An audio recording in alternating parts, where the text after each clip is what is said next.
What is intermittent fasting? कैसे सच में fat loss होता है? कैसे करने के कोई नुकसान नहीं है? आजकल मेरे इंस्टाग्राम पर सबसे ज़्यादा पूछा जाने वाला ये सवाल है।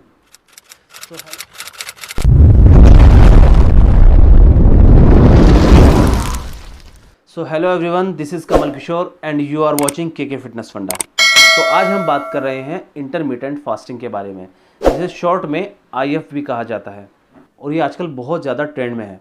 बट मैं आपको एक बात बताना चाहूँगा, ये कोई नई टेक्निक नहीं है, ये हमारे देश में बहुत पहले से है। बट एक्चुअली क्या है ना, हम वेस्टर्न थॉट्स को ज़्यादा इंपॉर्टेंस देते हैं, तो इसलिए हम ज़्यादा से ज़्यादा वेस्टर्न थॉट्स की तरफ भागते हैं।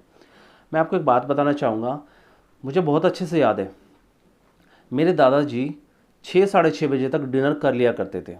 देन उसके बाद उनका सुबह ही, रात को पूरी रात वो कुछ नहीं खाते थे। देन वो अगली मॉर्निंग ही खाना खाते थे।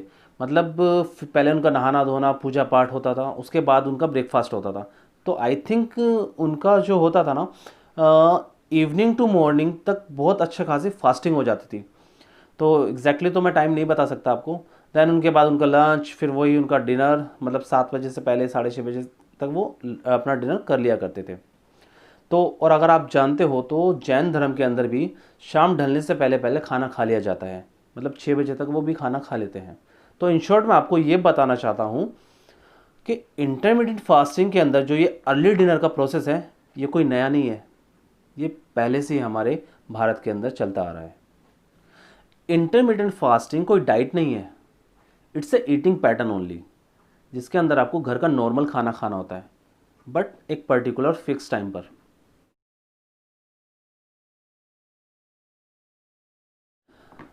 तो अब हम बात करते हैं इंटरमीडिएट फास्टिंग कितने प्रकार की होती है। तो मैं आपको बताता हूँ, इंटरमीडिएट फास्टिंग होती है 4 प्रकार की, जिसके अंदर सबसे कॉमन और सबसे पहली फास्टिंग होती है वो होती है 16:8, जिसके अंदर आपको 16 आवर्स तक फास्टिंग करनी होती है। बाकी जो आपके 8 घंटे बचते हैं उसके अंदर आपके खाने का शेड्यूलिंग होता है, जिसके अंदर आपका ब्रेकफास्ट, लंच, डिनर वो सब होता है। नंबर 2 आती है हमारी 20:4, जिसके अंदर हमें 20 आवर्स तक फास्टिंग करनी होती है और सिर्फ 4 घंटे हमारे पास बचते हैं हमारे खाने के शेड्यूलिंग के लिए। और नंबर 3 जो फास्टिंग होती है, उसके अंदर आपको 2 डेज तक नॉर्मल जो घर का खाने का रूटीन होता है आपको वही फॉलो करना होता है, और 1 डे फुल डे आपको फास्ट करना होता है। और नंबर 4 जो हमारा आता है, जिसके अंदर हमें 5 डेज तक नॉर्मली जो हमारे घर का रूटीन होता है खाने का वो हमें फॉलो करना होता है।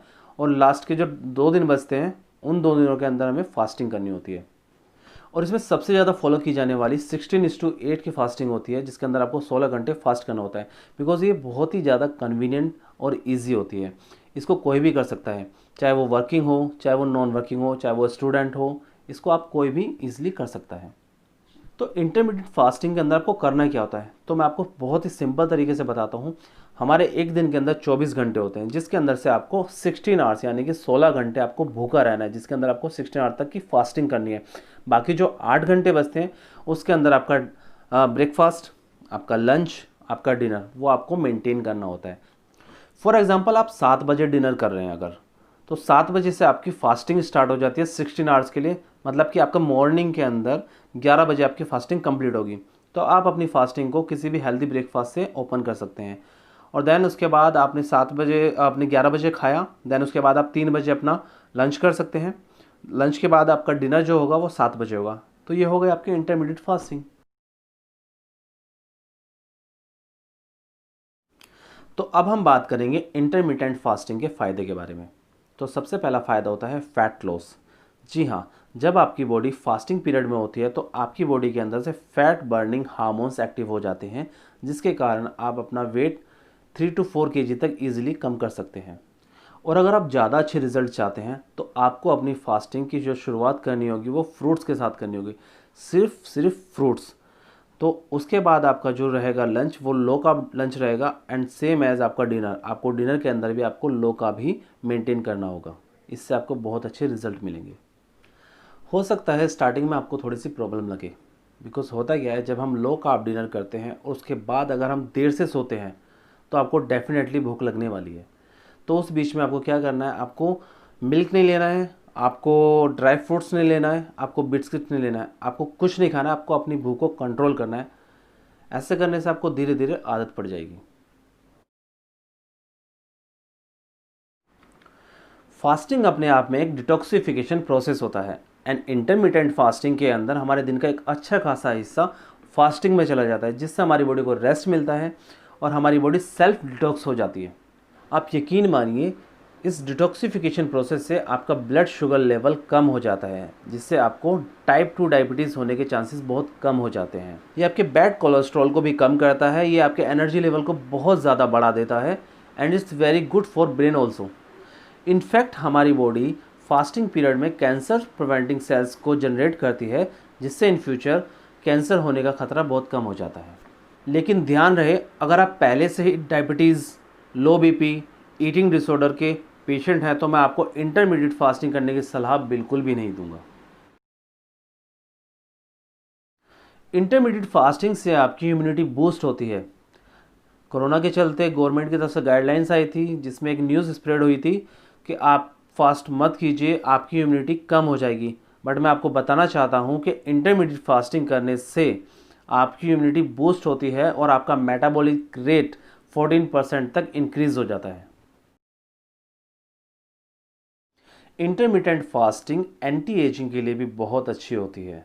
यूजुअली हम क्या करते हैं, हम 3 से 4 बार दिन के अंदर खाना खा लेते हैं, लाइक हमारा ब्रेकफास्ट हो गया, लंच हो गया, डिनर, स्नैक्स, कुछ भी हो जाता है। तो उस दौरान हमारी बॉडी को बहुत कम टाइम मिलता है क्लीनिंग के लिए। जब हम रात को सोते हैं, सिर्फ उसी टाइम में हमारी बॉडी क्लीन होती है। बट जब आप इंटरमिटेंट फास्टिंग करते हैं तो आपकी बॉडी को 16 आवर्स मिलते हैं क्लीन होने के लिए। इसी वजह से आपकी बॉडी के एजिंग सेल्स क्लीन और रिफ़्रेश हो जाते हैं, जिससे ये आपको हेल्प करती है एंटी एजिंग में। यहाँ मैं आपको एक एग्जांपल देना चाहूँगा फेमस एक्ट्रेस रेखा जी के बारे में, जो सालों से योगा और इंटरमीडिएट फास्टिंग को फॉलो करती हुई आ रही हैं। तो अब हम बात करते हैं अपने उन भाइयों के लिए जो मॉर्निंग के अंदर हार्डकोर वर्कआउट ट्रेनिंग करते हैं। तो उनके दिमाग में एक क्वेश्चन आता होगा कि अगर वो रात को लो कार्ब डिनर करते हैं तो वो मॉर्निंग में अपना वर्कआउट कैसे करें, बिकॉज़ वो सोचते होंगे कि उनको वीकनेस फील होगा या ऐसा कुछ हो सकता है। तो मैं उनको बता देता हूँ कि ऐसा कुछ भी नहीं होता, बिकॉज़ ये मैंने खुद अपने आप को टेस्ट किया है। तो आप क्या कर सकते हैं, इस कंडीशन के अंदर आप 5 ग्राम BCAA मॉर्निंग में ले सकते हैं, या फिर जिसके पास BCAA नहीं है तो वो 1 कप ब्लैक कॉफ़ी पी सकता है और उसके बाद अपना नॉर्मल वर्कआउट कर सकता है। आपको बहुत अच्छी एनर्जी मिलेगी। और जो भाई आप मतलब मसल गेन करना चाहते हैं या वेट गेन करना चाहते हैं, उनके लिए तो इंटरमीडिएट फास्टिंग बिल्कुल भी नहीं है। तो मैं उनको ये सलाह दूंगा कि वो इंटरमीडिएट फास्टिंग बिल्कुल भी ना करें। और जो कटिंग फेज़ में है वो तो बिंदास ही करें, बिकॉज उनके लिए तो ये वरदान है।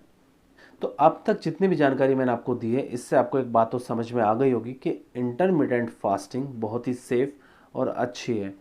तो इसे आप अपने गोल के हिसाब से सेट कर सकते हैं, 3 मंथ्स, 6 मंथ या साल भर।